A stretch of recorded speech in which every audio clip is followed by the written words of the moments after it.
বড় মার নাম শুনলে যার কথা আগে আমাদের মাথায় আসে তিনি হলেন নৈহাটির বড় মা। আজ আপনাদের সেরকমই এক ক্ষীরপায়ের বড় মার কথা বলবো। এই মা এত জাগ্রত যে দূর দূর থেকে লোকেরা আসে এই বড় মার মন্দিরে। এই মায়ের বিশালাকার রূপ দেখে আপনার গায়ে কাঁটা দিয়ে উঠবে। এই মন্দিরে কোনো পুরোহিত মশাই নেই, নিজের হাতে মাকে পুজো দিতে পারবেন। এই মন্দিরে আসতে গেলে আপনাদের কিভাবে আসতে হবে সেই সম্পূর্ণ ডিটেলস আমি আপনাদেরকে জানাবো। সো ভিডিওটা কন্টিনিউ দেখতে থাকুন আর আমার সঙ্গে থাকুন।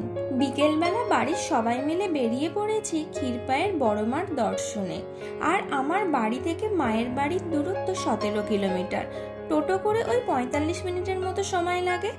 যারা প্রথম আসবেন বড় মার দর্শনে তারা পূর্ব মেদিনীপুর বা হাওড়া জেলার সাইড থেকে আসতে চান তাহলে প্রথমে অবশ্যই ঘাটাল চলে আসবেন। তারপর সোজা চন্দ্রকোনা রোড ধরবেন, বর্দা চৌকান হয়ে শিমুলিয়া গ্রাম হয়ে বীরসিংহের ওপর দিয়ে সিংহডাঙ্গা ও রাধানগর হয়ে পৌঁছে যান ক্ষীরপাই পৌরসভা। পৌরসভা পার করে 3 মাথার মোড়। এই 3 মাথার মোড়ের কাছে এসে একটা গলি আপনারা দেখতে পাবেন। সেই গলি দিয়ে ভেতরে গেলেই দেখতে পাবেন বড় মার মন্দির। দেখতেই পাচ্ছেন কত গাড়ি এখানে রাখা আছে, তার মানে কত মানুষ এখানে এসেছেন মায়ের দর্শন করতে। মায়ের দর্শন তো আপনাদেরকে অবশ্যই করাবো।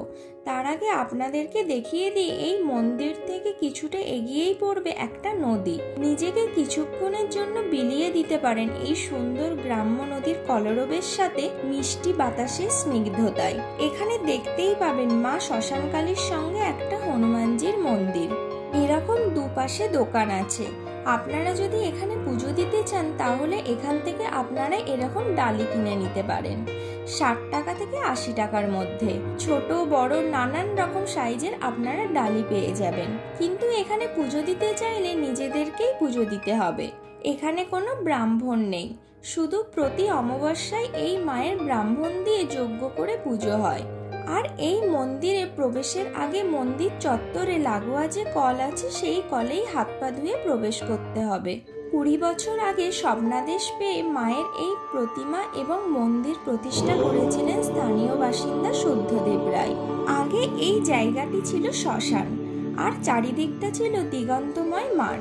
একদিন রাত্রিবেলা মা হঠাৎই স্বপ্নাদেশ দিয়ে বলেন মাকে যেন এই রূপে এখানেই প্রতিষ্ঠা করা হয়। আর সেই থেকেই চলে আসে এই বিশাল আকৃতির বড় মার পুজো। আসলে এখানে মা হলেন শ্মশানকালী। মায়ের এই বিশাল আকৃতির দেহের জন্য ভক্তরা ভালোবেসে মাকে বড় মা বলেই ডাকেন। আর ভক্তদের সেই ডাকে সাড়া দিয়ে থাকেন মা। তবে স্থানীয় বাসিন্দাদের থেকে জানা যায় ছোট টিনের ছাউনির মন্দিরে প্রথম প্রতিষ্ঠা করা হয় এই ছোট মাকে এবং তারপরে প্রতিষ্ঠা করা হয় এই বড় মাকে। এই বড় মার উচ্চতা প্রায় 40 ফুট। প্রথম দেখাতে মায়ের এই বিশাল রূপ দেখে আপনার গায়ে কাঁটা দিয়ে উঠবে। প্রত্যেকটা মূর্তি এখানে সিমেন্টের তৈরি। চতুর্ভুজা এই বড় মার এক হাতে রয়েছে পৃথিবী অর্থাৎ ধরিত্রী, অন্য হাতে একটি সাদা পায়রা অর্থাৎ মা এখানে জগৎ জননী। অন্যদিকে তিনি শান্তির বার্তা দেন। আবার এই মায়েরই বাকি 2 হাতে রয়েছে দুষ্টের দমনে নরমুণ্ড ও খড়গ। প্রতিমার এই বিরাট আয়তনের জন্যই কারখানা আকৃতি বিশিষ্ট টিনের ছাউনি দিয়ে তৈরি করা হয়েছে বড় মার এই মন্দিরটি। আপনারা চাইলে মাকে পরিক্রমাও করতে পারবেন। তবে এই মন্দিরে প্রণামের কোনো বাক্স নেই। মায়ের কথা অনুযায়ী এই মন্দিরে প্রণামী দেওয়া মানা। তাই ভক্তদের আশা আকাঙ্ক্ষা মায়ের কাছে জানিয়ে নিজেদের সাধ্যমতো পুজো দিয়ে যায়। আর তাদের মনোবাঞ্ছনা যাতে পূরণ হয় তাই এই শ্যাওড়া গাছে এরকম ধূপের প্যাকেট না হলে তাগা এসব বেঁধে দিয়ে যায়। তাই আমিও আমার মনের ইচ্ছা মাকে জানিয়ে এই গাছে এরকম বেঁধে দিলাম। পুরোটাই আপনাদের ভক্তি আর বিশ্বাসের উপর। আর এই মন্দিরটা সকাল 6টা থেকে রাত 9টা পর্যন্ত খোলা থাকে।